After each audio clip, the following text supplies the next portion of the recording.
Please be ready for a dictation of Part 2 of the Supreme Court Judgement in Civil Appeal number 10827 of 2010. 5 seconds. Start. If the conditions as enumerated in this document, Exhibit 33, are carefully scrutinized, it will become significant that the deceased plaintiff had the sole intention to hand over the running business of the suit shop to the defendant. There had been no intention to create the leave and license in respect of the suit premises. The deceased plaintiff had very specifically and by taking at most case and precaution excluded the word premises of shop in the agreement, but all the while the word shop was used with reference to business only. Nextly, she has also excluded the word rent to be used. She had specifically made the recital of imposing the royalty on the defendant. The word license for the purpose of Bombay Rent Act always refers to premises. The defendant has to seek the benefit under the provisions of Bombay Rent Act. Here, the plaintiff had never intended to create the leave and license in respect of the suit shop. The defendant has relied upon the receipt Exhibit 40. This is the document produced by the plaintiff. It discloses that the word rent has been shown in this respect. The defendant is taking benefit of this fact and alleging that the rent was being recovered and not the royalty. Here it is worth to be noted that the plaintiff had at all no intention to recover the rent.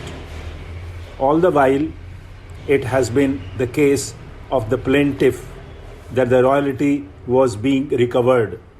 Therefore, I am unable to hold that the rent was being recovered by the plaintiff.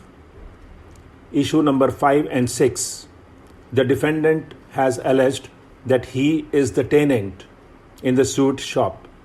Initially, the premises were given to him on license basis, but by virtue of amendment to Bombay Rent Act and by virtue of insertion of Section 15A, all the licenses have become the tenants. Learned advocate appearing on behalf of the defendant places his reliance on case law reported in AIR 1987, Supreme Court, page 117. No doubt there can be no dispute regarding the principles of law. In the instant suit, the defendant has utterly failed to prove that the shop premises were given to him on license basis.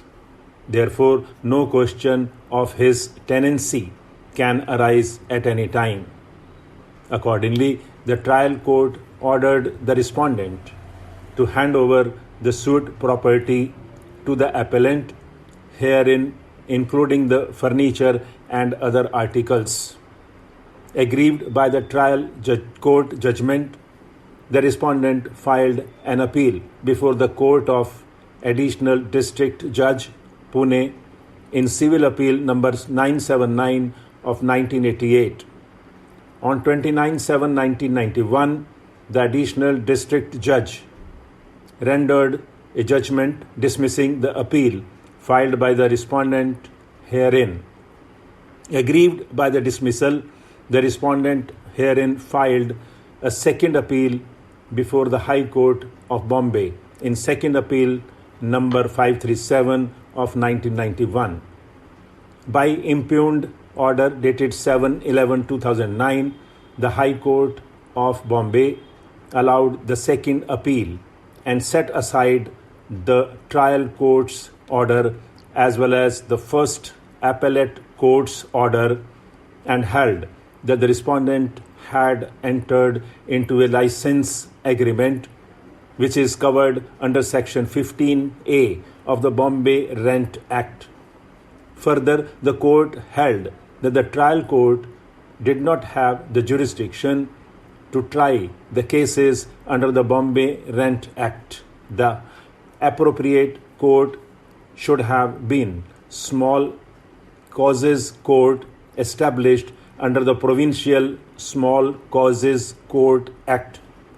The second appellate court also observed on the merits of the case and held as under.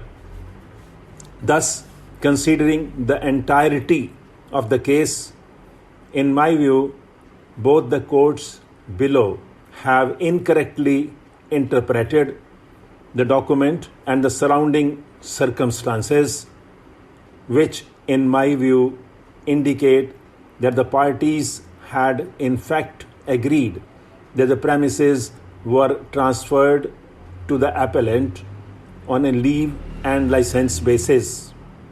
Aggrieved by the same, the appellant herein filed this appeal.